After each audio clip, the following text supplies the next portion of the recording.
मेरे मोहतरम और अज़ीज़ दोस्तों, अस्सलाम वालेकुम। थाईलैंड सीरीज़ की ये आखिरी वीडियो है और इस आखिरी वीडियो में दो मुख्तलिफ़ मौज़ूआत एक साथ आपके साथ शेयर कर रहे हैं। और ये आखिरी वीडियो बहुत ही अहम है क्योंकि मैंने थाईलैंड सफ़र में जो महसूस किया और चाहता था कि आपसे वो बातें कर सकूं, तो मैंने सोचा कि वो आखिर पे रखूंगा। इसके बाद मलेशिया का सफ़र शुरू होने वाला है। सबसे पहले तो इस वीडियो में आपको दिखाऊंगा फुकेट का वो बंगला बाज़ार, बंगला मार्केट, जिसकी वजह से फुकेट को गुनाहों का शहर कहा जाता है। लेकिन इस गुनाहों के शहर और इस गुनाहों के बाज़ार में मुझे कुदरत ने एक बहन से मिलवा दिया और उसकी स्टोरी क्या है वो भी आपको बताएंगे। और इस वीडियो के दूसरे हिस्से में जिस होटल में मैं रहा और जितनी कम प्राइस में रहा वो भी आपके साथ हम शामिल करेंगे। सबसे पहले तो ये देख लीजिए कि ये एक बाज़ार है, बंगला मार्केट इसे बोलते हैं, बंगला बाज़ार भी बोलते हैं फुकेट के अंदर। और ये मशहूर है अपनी तमाम किस्म की जो रंगीनियाँ हैं, तमाम किस्म की जिस्म फरोशियाँ, बुराइयाँ, जुआ, क्लब्स, पता नहीं क्या कुछ, वो सारा कुछ इधर है। हमने इसके करीब ही एक रेस्टोरेंट से खाना खाया और वापसी पे दोस्तों ने बताया कि यहाँ पे एक बंगला मार्केट है जो यहाँ की बहुत ही मशहूर है। तो मैं बतौर सयाह हर जगह जाता हूँ, चाहे वो मकाम कैसा भी हो, तो उसको विज़िट करना ये मैं इसलिए क्योंकि मैं एक्सपीरियंस करना चाहता हूँ चीज़ों को। और ऐसे मकामात पे जाते हुए मैं मुर्शद का वो कौल जहन में रखता हूँ जो उन्होंने सबक सिखलाया है कि बेटा तुम्हारी ज़िंदगी में कोई ऐसा रिलेशन और मोबाइल में कोई ऐसा नंबर ना हो जिसकी वजह से अल्लाह के यहाँ तुम्हारे नंबर कटें। तो ये उन्होंने सिखाया और पढ़ाया कुछ इस अदा से है कि ये सबक बहुत अच्छे से याद हुआ। मैं इस बाज़ार में गया और मेरी नज़र अपने से दूर सामने की जानिब थी कि दाएं बाएं जो है वो चीज़ें मुझे मुतासिर ना कर सकें। ये जो वीडियो आप देख रहे हैं ये मेरे एक दोस्त ने बनाई जो मेरे साथ था। मैं इस मार्केट में अपना मोबाइल मैंने यूज़ नहीं किया।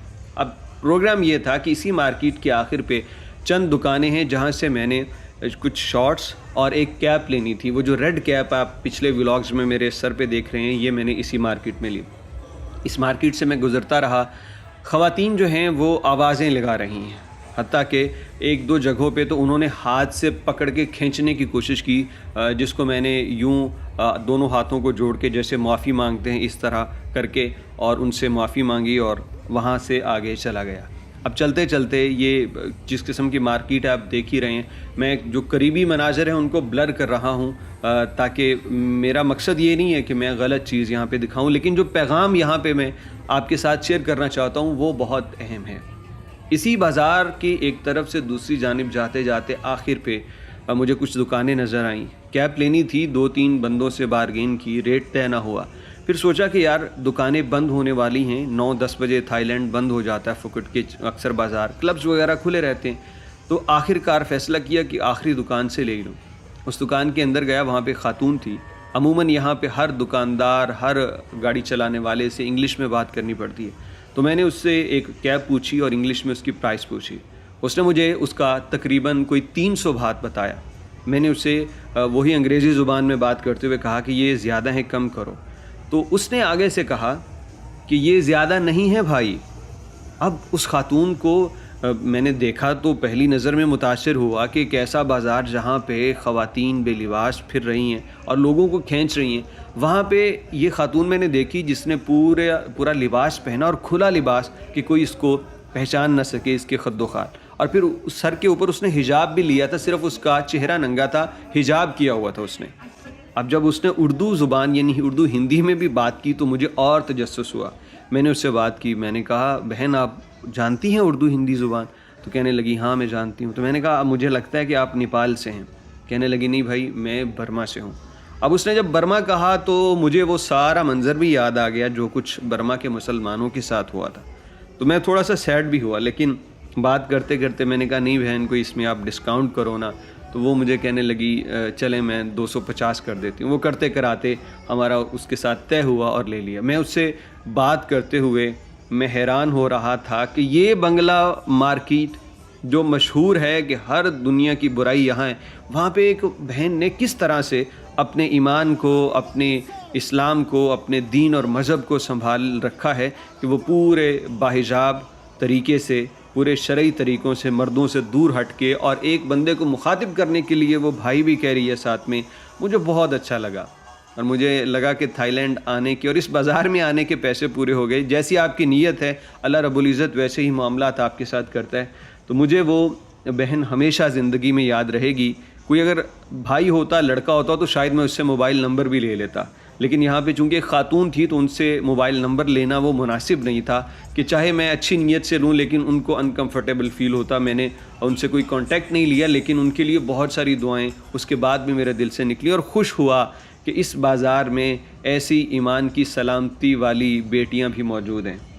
تو عرض یہ کرنا چاہتا ہوں کہ برائی اور بدی وہ باہر کی دنیا میں نہیں بلکہ انسان کے اندر کی دنیا میں ہے. اسی لیے وہ جو صوفیاء اکرام ہیں وہ اپنی شاعری اور حکایتوں کے اندر اس چیز کو بار بار ذکر کرتے ہیں کہ برتن باہر سے نہیں بلکہ اندر سے دھونا زیادہ اہم ہے, اور اگر اندر کی صفائی ہو تو میرے مولا کے کرم سے باہر کی گندگی آپ کو متاثر نہیں کر سکتی. اس ویڈیو کے پہلے موضوع سے دیجیے اجازت اور اپنی رائے کمنٹ سیکشن میں ضرور دیجیے. اور اب دیکھ لیجیے ایک ہوٹل جو بہت ہی کم پرائس میں ہمیں ملا اور انتہائی خوبصورت تھا.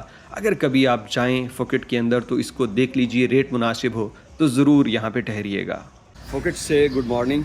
آج جس ہوٹل کے اندر 3 راتیں ہم گزار چکے ہیں تو میرا جو ایکسپیرینس جس قیمت میں ہوا تو میں نے سوچا کہ آپ کو بھی بتاؤں کہ اگر آپ پھوکٹ آئیں تھائی لینڈ کے اندر تو یہ والا ہوٹل بیسٹ آپشن ہو سکتا ہے اگر اس وقت اس کے ریٹ اچھے ہوں.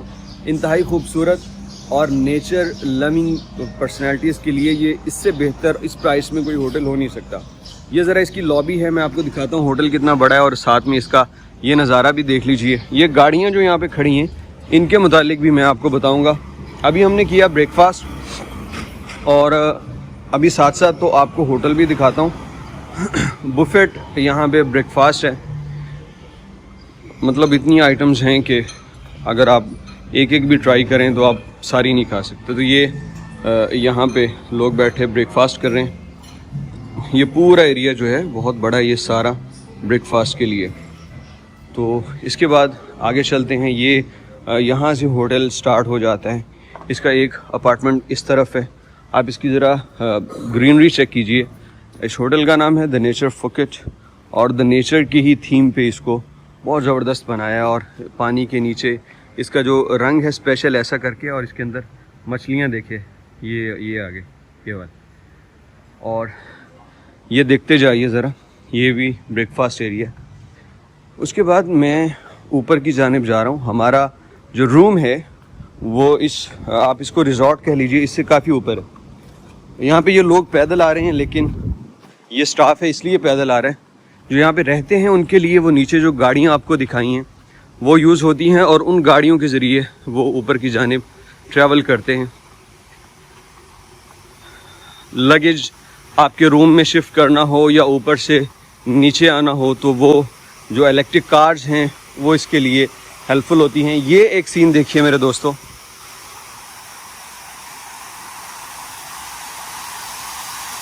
یہ آپ کے سامنے آبشار اور ایک سوئمنگ پول یہ ہے, یہ آپ دیکھ سکتے ہیں. یہ والا ایک ایریا ہے اور اس کے ساتھ یہ بچوں کے لیے یہ پلے ایریا بھی ہے. وہ اس طرف بچوں کے لیے سوئمنگ پول بنا ہوا ہے.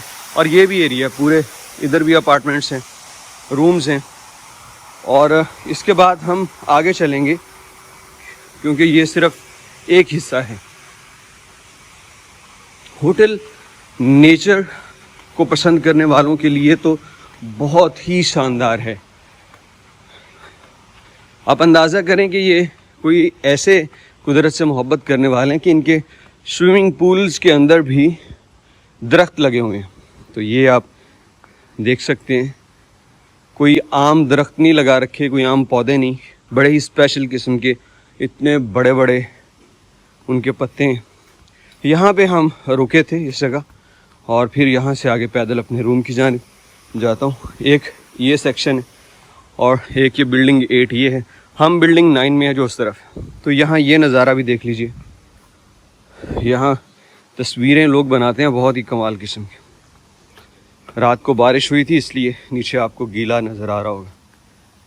تو یہ ہے جی سوئمنگ پول میں, وہ اس طرف سے ہم شروع کرتے تھے اور یہ آتے آتے یہاں سے بھی آگے چلے جاتے تھے. یہ तो देखिए कितना बड़ा स्विमिंग पूल का एरिया इन्होंने मुख्तस कर रखा है। अगर आपने रूम लिया है तो रूम से निकलिए और इधर स्विमिंग पूल में आ जाइए। अब मैं आपको ये दिखाता हूँ। इसके लिए आपको रूम के दरवाजे से बाहर नहीं जाना पड़ेगा, बल्कि रूम के अंदर बैठे ही बैक साइड पे आपका जो व्यू है वहाँ वो आपको ले जाता है स्विमिंग पूल में। तो ये हम आ गए बिल्डिंग 9 के अंदर। ये ज़रा देखिए, इस तरफ भी अपार्टमेंट्स हैं। और जो चीज़ मैं आपको दिखाना चाह रहा हूँ, हमने ऑर्डर किया था किंग रूम। हमें क्वीन रूम मिल गया, लेकिन किंग रूम ही है, लेकिन उसमें एक एक्स्ट्रा बेड भी हमें मिल गया। अब मैं इसको पंच करता हूँ इधर ताकि लाइट आ जाए। ओके जी, सॉरी फॉर दिस के अभी जो है वो हमने हर चीज़ क्लियर नहीं की। तो ये आप देख सकते हैं वॉशरूम, हाँ ये बंद हो जाता है, ऐसे वैसे खुला नहीं रहता। अगर आप 2 पर्सनस हैं तो ये हो जाता है, ठीक है। और उसके साथ आप देख सकते हैं कि ये वो एरिया है, ये वैसे तो आमतौर पे बंद रहता है, ठीक है, ये फुली क्लोज है। तो हम इसको ओपन करके ऐसे, ये हमारा स्विमिंग पूल है और इसमें आप ज़रा ये सीन देखिए, ये सब के साथ ऐसे ही शेयरिंग है और इस तरफ भी। तो मतलब यहाँ से जाओ स्विमिंग पूल के अंदर स्विम करो और बाद में ये चेयर्स यहाँ पे पड़ी रहती हैं, यहाँ पे कपड़े सुखाने के लिए, तो इस चेयर पे बैठ के रेस्ट करो। तो ओवरऑल ये बहुत ही ज़बरदस्त एक्सपीरियंस है। मैं आपको बता रहा था प्राइस का, तो ये तकरीबन हमें कोई 11-12 हज़ार रुपये पाकिस्तानी पर नाइट का हमने पे किया। तो 2 बंदे तो अब 6,000 पर नाइट हो गया। अब मुझे बताइए कि 10-10 हज़ार रुपये में भी इस तरह की रिहाइश नहीं मिलती। ये डिपेंड करता है आप पसंद क्या करते हैं। अगर आप सिटी एरिया को पसंद करते हैं, आप कहते हैं कि इंफ्रास्ट्रक्चर हो, आर्टिफिशियल चीज़ों को पसंद करते हैं, तो ये जगह आपके लिए नहीं है। प्योर नेचर लवर हैं तो इससे बढ़ के कोई प्लेस नहीं हो सकती। सर्च कर लीजिएगा, हमें तो यही मिली और वो हमने ले ली। The nature Phuket resort in Phuket. आप इसको सर्च करेंगे गूगल मैप पे या booking.com पे भी, तो ये आपको इजीली मिल जाएगा। और ये इस वक्त के रेट है, हो सकता है जब आप बुक करें तब जो टूरिज़्म है वो पीक पे हो और ये रेट ज़्यादा हो। लेकिन देख लीजिए, अगर आपका बजट बनता है तो कम से कम एक रात तो यहाँ पे ज़रूर गुजारिए।